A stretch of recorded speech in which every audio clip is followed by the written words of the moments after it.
Assalamualaikum warahmatullahi wabarakatuh.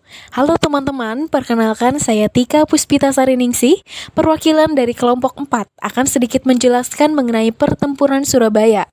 Pasti teman-teman udah gak sabar nih. Kalau gitu, yuk langsung simak videonya sampai habis ya. Pada pembahasan kali ini, saya pertama-tama akan membahas mengenai latar belakang dan kronologinya. Jadi, pada tanggal 31 Agustus 1945 atau kurang lebih setengah bulan setelah proklamasi kemerdekaan, pemerintah menyerukan bahwa mulai 1 September 1945 bendera merah putih dikibarkan. Dikutip dari Sejarah Nasional Indonesia 6, karya Marwati Dojono Pasponegoro dan Nugroho Noto Susanto, para pemuda dan pejuang di Surabaya menurunkan dan merobek warna biru dalam triwarna bendera Belanda yang dikibarkan di Hotel Yamato 19 September 1945. Bendera tersebut kemudian dinaikkan kembali dengan menyisakan warna merah dan putih. Sebelumnya, pasukan sekutu termasuk ada Inggris dan Belanda atau dalam kurung NIKA telah tiba di Jakarta pada 15 September 1945. Pasukan gabungan yang baru saja memenangkan Perang Dunia Kedua atas Jepang ini memasuki kota Surabaya pada tanggal 25 Oktober 1945. Pasukan sekutu termasuk Inggris dan Belanda tergabung dalam Rehabilitation of Allied Prisoner of War and Intervention atau RAPWI, atau bantuan rehabilitasi untuk tawanan perang dan internian untuk melicuti senjata tentara Jepang. Perang pertama antara pejuang RI dan arek-arek Surabaya melawan sekutu atau Inggris terjadi pada 27 Oktober 1945. Tanggal 30 Oktober 1945 dikutip dari sejarah TNI Angkatan Darat 1945 sampai 1960, pemerintah pasukan Inggris di Jawa Timur Brigadir Jenderal Audin Malabi tewas dalam suatu insiden. Pada pembahasan kedua ini saya akan membahas mengenai akhir dari pertempuran Surabaya. Nah, bagaimana sih? Jadi, posisi Malabi sebagai pemimpin pasukan di Jawa Timur kemudian digantikan oleh Mayor Jenderal Robert Marshall yang juga komandan Divisi 5 Inggris.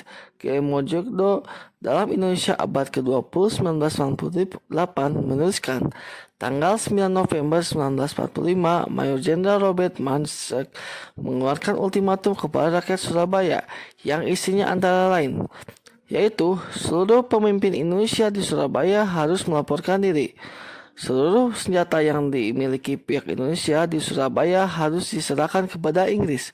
Para pemimpin Indonesia di Surabaya harus bersedia menandatangani pernyataan menyerah tanpa syarat. Para pemimpin perjuangan arek-arek Surabaya dan segenap rakyat tidak mengindahkan ancaman Inggris.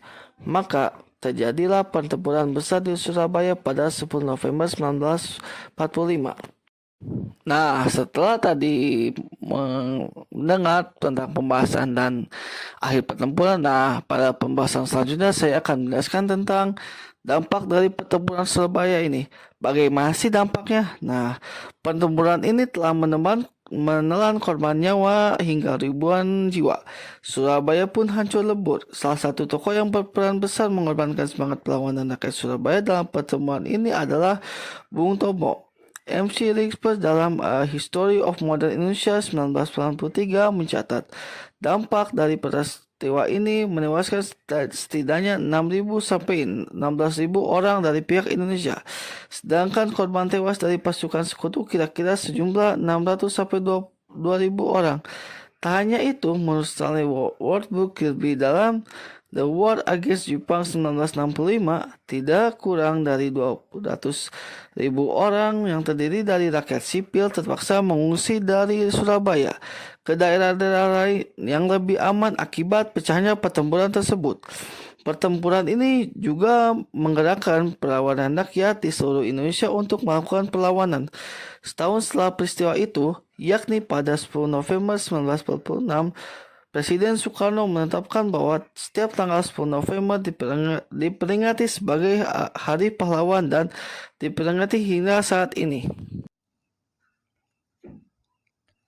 Adapun tokoh-tokoh penting dalam pertempuran Surabaya Yang pertama yaitu Bung Tomo. Bung Tomo merupakan tokoh pejuang dalam pertempuran Surabaya. Berprofesi sebagai jurnalis, beliau dikenal karena orasinya yang luar biasa dan dapat membakar semangat para pejuang lainnya dalam mewujudkan kemerdekaan. Salah satu perkataan Bung Tomo yang paling terkenal adalah merdeka atau mati. Yang kedua, Aryo Surjo. Aryo Surjo merupakan gubernur Jawa Timur pertama yang diangkat. Saat pertempuran Surabaya terjadi, Gubernur Suryo berperan besar dalam melakukan perjanjian gencatan senjata dengan Brigadir Asal Inggris yakni Malabi. Dan beliau juga dikenal akan ketegasannya dalam melawan penjajahan. Dan yang terakhir ada Maijen Sungkono. Maijen Sungkono memegang peranan penting saat pertempuran Surabaya terjadi, yakni sebagai Panglima Angkatan Perang Surabaya. Ia bertugas sebagai pemimpin pertempuran sekaligus menyemangati para pejuang untuk melawan penjajah. Bersama para pejuang lainnya, Maijen Sungkono berhasil membuat tentara Inggris kewalahan. Cukup menarik bukan peristiwa pertempuran Surabaya itu? Bagi teman-teman yang ingin tahu lebih dalam mengenai pertempuran Surabaya, kalian bisa mencari sumber-sumber lainnya di internet ya.